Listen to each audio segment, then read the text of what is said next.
Terungkap rencana diplomat Arya Daru sebelum tewas, ingin selamatkan korban TPPO di Myanmar.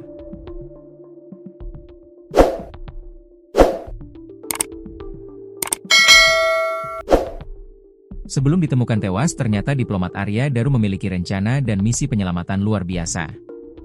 Hal tersebut diungkap rekan kerjanya yang syok saat mengetahui Arya Daru tewas secara misterius. Seorang wanita mengaku rekan kerja Arya Daru mengurai curhatan pilu dan rencana diplomat tersebut. Menurutnya, Arya Daru sempat berencana memulangkan warga negara Indonesia, WNI, yang jadi korban tindak pidana perdagangan orang, TPPO, di Myanmar. Namun belum sampai rencana itu terrealisasi, Arya Daru ditemukan tewas di dalam kamar kosnya. Wanita yang akrab disapa Waki itu memposting fotonya bersama Arya Daru dan beberapa orang di Kementerian Luar Negeri, Kemlu. Pada foto itu, Arya Daru tampak tersenyum sambil melihat ke arah kamera. Pertemuan yang terlalu singkat memang sama Mas Daru, hanya 3 bulan selama masa intern di Dipli Kemlu. But deeply Mas Daru adalah salah satu dari sekian diplomat yang murah senyum, super humble dan helpful ke saya dan teman-teman intern, tulis Waki di thread Nonakia. Ia pun mendoakan agar Arya Daru diberikan tempat istirahat terbaik dan keluarga yang ditinggalkan diberikan kekuatan. Sampai kapanpun, memori intern di Kemlu begitu memorable bagi saya. Selamat jalan Mas Daru, tulisnya lagi. Tak hanya itu, Waki juga menulis curhatan soal perkenalannya dengan Arya Daru.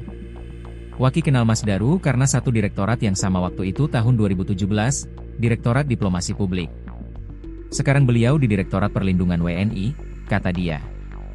Ia pun mengaku pernah berhubungan dengan staf PWNI ketika periode magang dan pasca magang.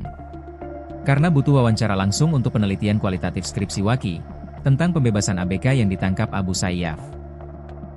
Dengan proses yang cukup panjang, akhirnya aku diizinkan buat wawancara salah satu narasumber yang menangani pembebasan ABK itu. Wawancaranya juga langsung di gedung PWNI, tulisnya. Ia lalu mengatakan kalau sebaiknya Daru tidak dipindahkan ke PWNI. Kalau waktu bisa diputar, Mas Daru seharusnya tetap di Diplik aja, gak usah ke PWNI, katanya. Ia mengatakan kalau resiko bekerja di PWNI sangat besar.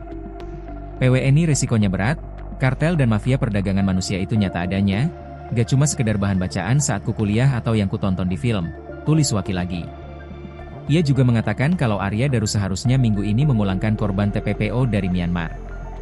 Mas Daru dalam minggu ini mau memulangkan WNI yang jadi korban perdagangan manusia di Myanmar padahal, tulisnya.